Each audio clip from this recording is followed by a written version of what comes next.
What's gone wrong with social media, and can it be fixed? A gunman broadcast live footage on Facebook of an attack he committed at a mosque in the city of Christchurch, New Zealand. His actions reflected the carnage played out in video games. Facebook and other social media platforms took several hours to block the footage. They're being criticised for failing in their responsibility to limit hate speech and terrorist content. But can this be done while still respecting privacy and freedom of expression?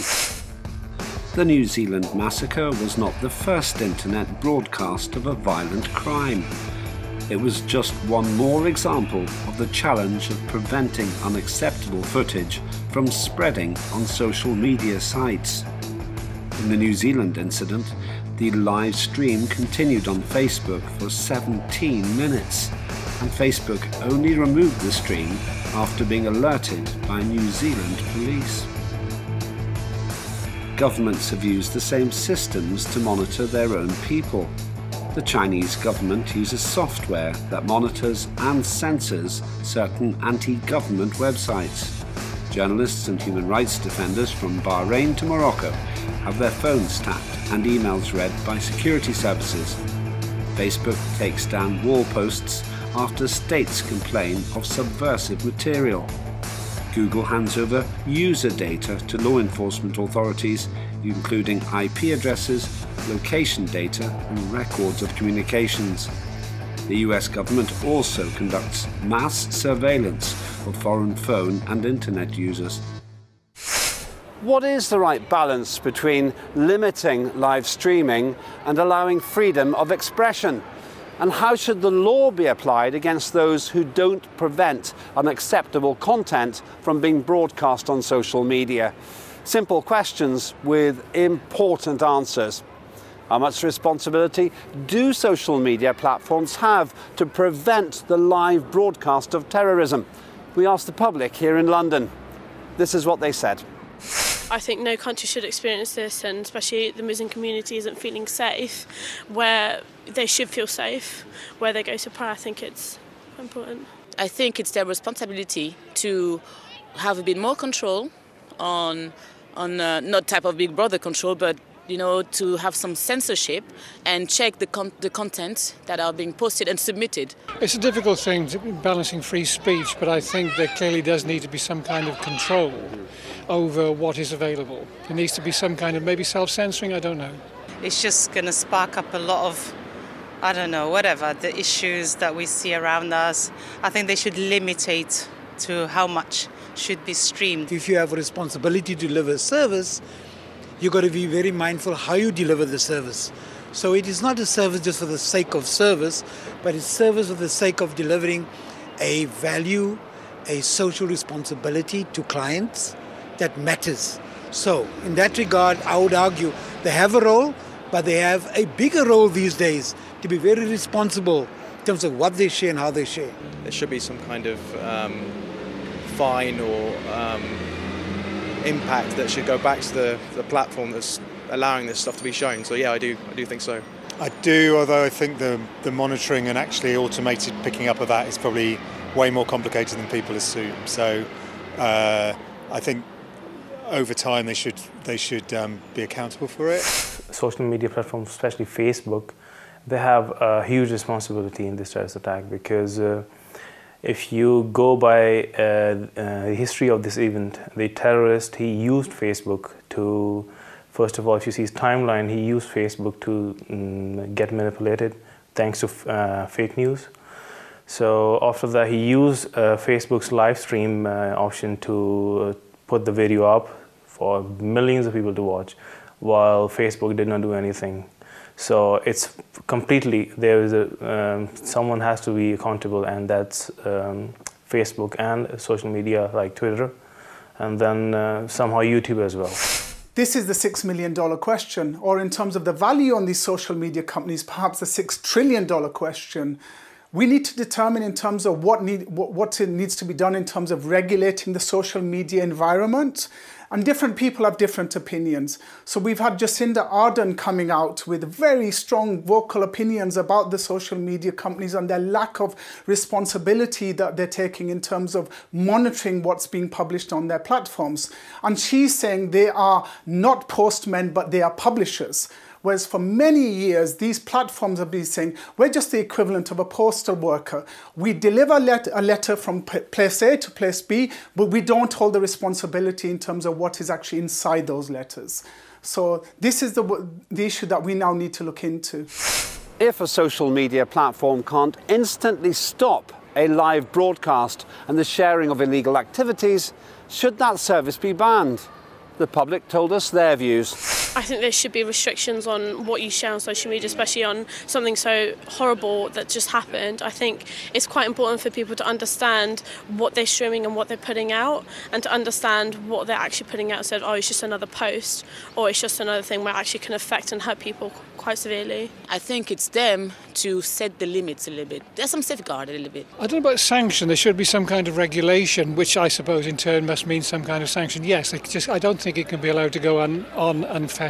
It does require the need for more state intervention and more regulation to steer this important ship, not as a consequence of destroying the Internet of Things, because we do need digital technology to perform and do what is right. I think if you weigh up the morality of it, perhaps of what could be live broadcasted and the ability to shut it down and what could be seen, I think potentially yes, it could be an answer to that problem, yeah. I think there should be some sort of regulation in like private, sacred places. I think that would limit an awful lot of what the whole platform's for. Certainly you could have it so that if it's reported, then it's shut down on the basis of, it's reported and then it's opened up again if it isn't something negative. But there are all sorts of ways you could handle it. Facebook recently commented on the terrorist attack in New Zealand, and they said they will do something about misuse of their live stream technology. So they didn't make it clear what they will do, but they are standing for it now. But there should be a temporary ban, I suppose, in this regard, because if you see Facebook, in last year, Facebook was hacked, and hackers used a view as a feature of Facebook to exploit the flaw and hack millions of accounts.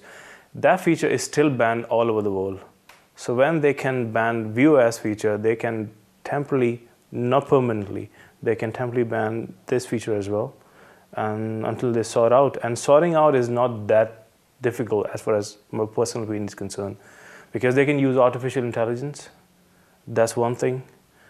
That's basically the main thing they can use right now. They're already using it in detecting copyright content on their platforms.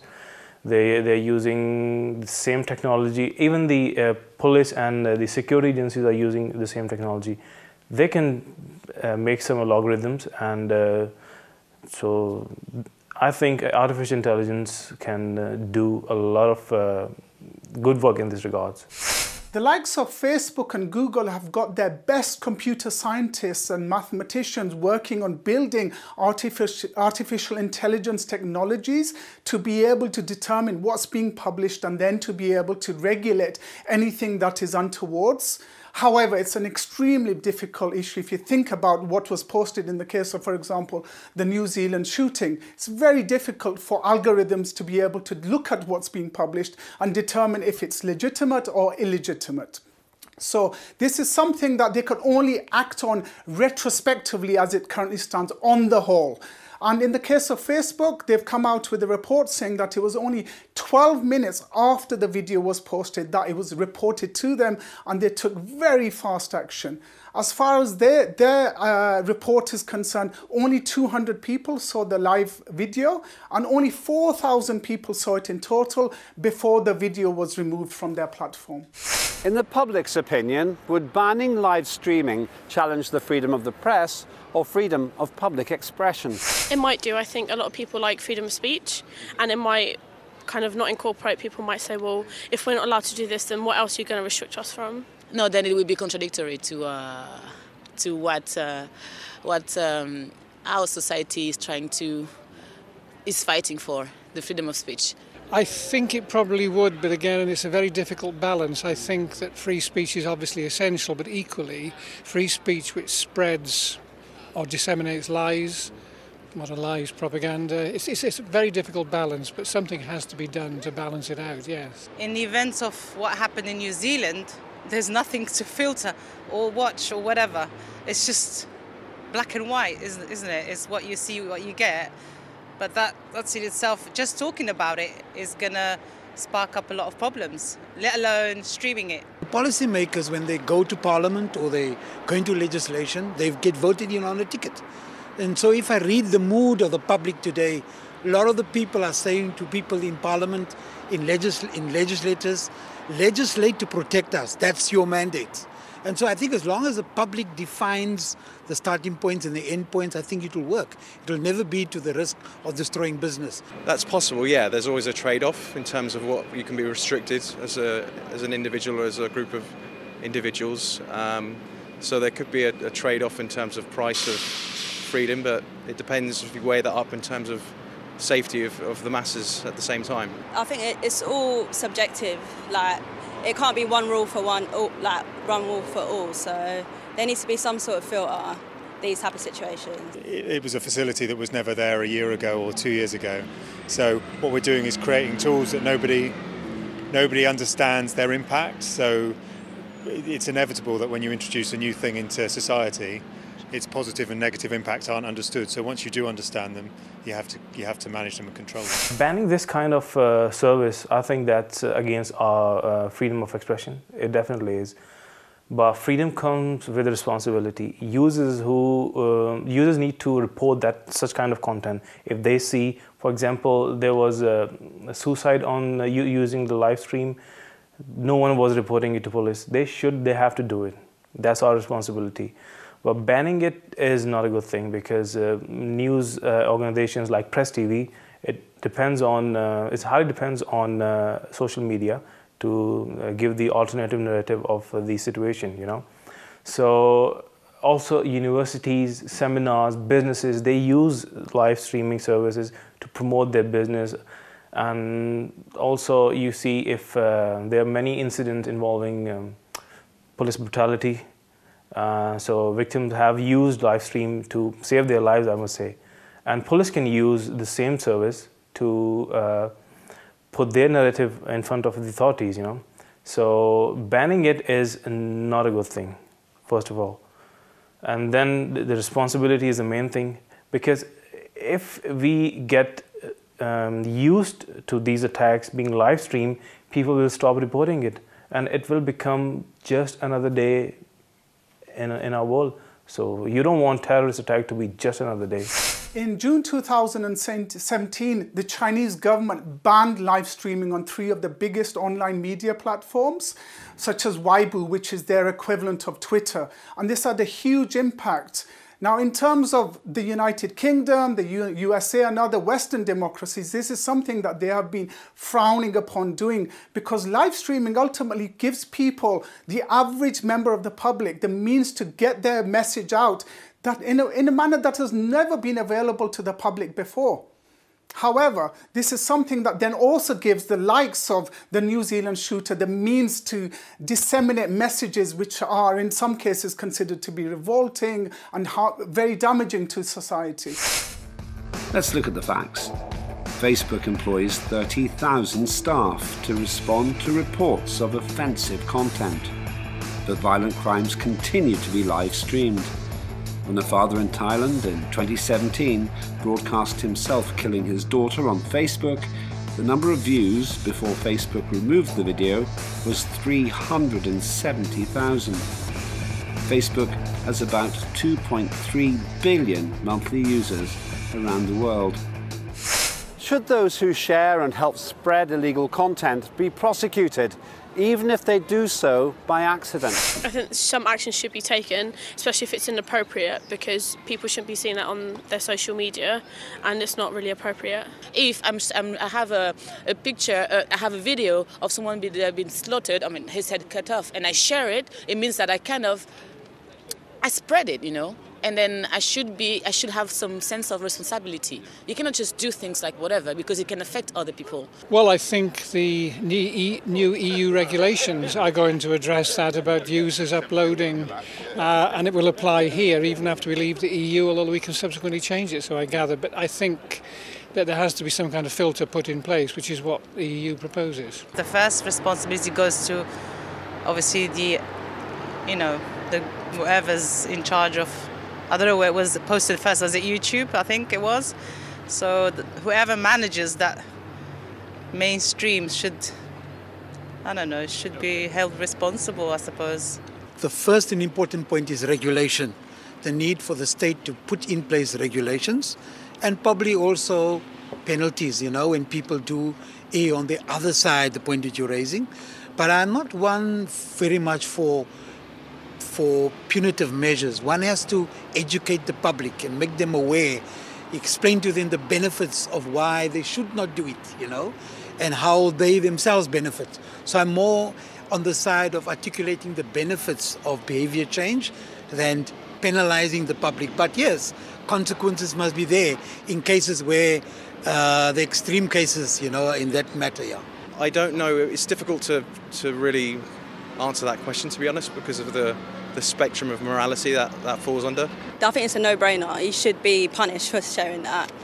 Anyone that shared it, really, whether good or bad.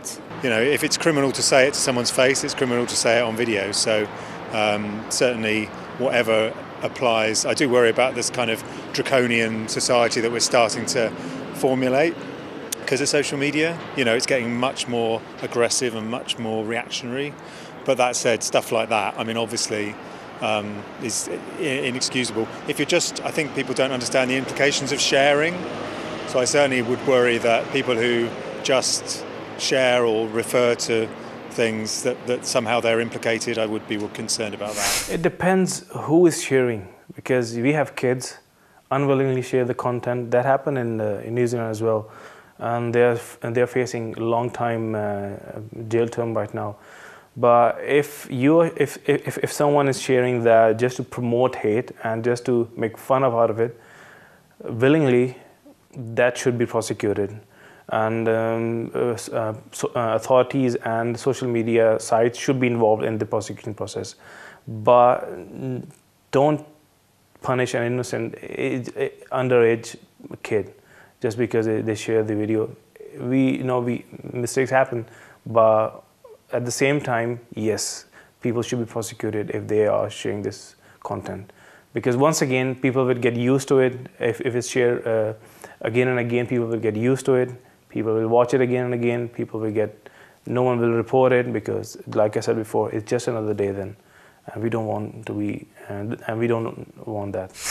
So New Zealand has laws which has banned the dissemination of the New Zealand shooting video by Brenton Tarrant. It already has laws in place and people have already been arrested and are awaiting trial at the moment in terms of being able to determine what happens to them, whether they are fined or whether they are incarcerated. Other Western countries haven't done this as it currently stands, but this is something that has been discussed by the legislators and politicians in terms of seeing what should be done. Should people repost this video or other videos that are considered to be terrorist acts? There have been cases with ISIS videos, for example, where the social media platforms have removed them and people who have posted or reposted them have been arrested and in some cases are in prison. We also asked the public, is it acceptable to intrude on privacy to give more personal data collection powers to intelligence agencies? I think partly yes and partly no. I think these companies can obviously get data. It is data to them at the end of the day, but I think in the other way, I think on an image-wise on social media, it can be quite a negative effect. No, I don't like this. I do not like this. And actually, I'd like to know how they can get a hold of my information. I don't like the Big Brother touch one little bit.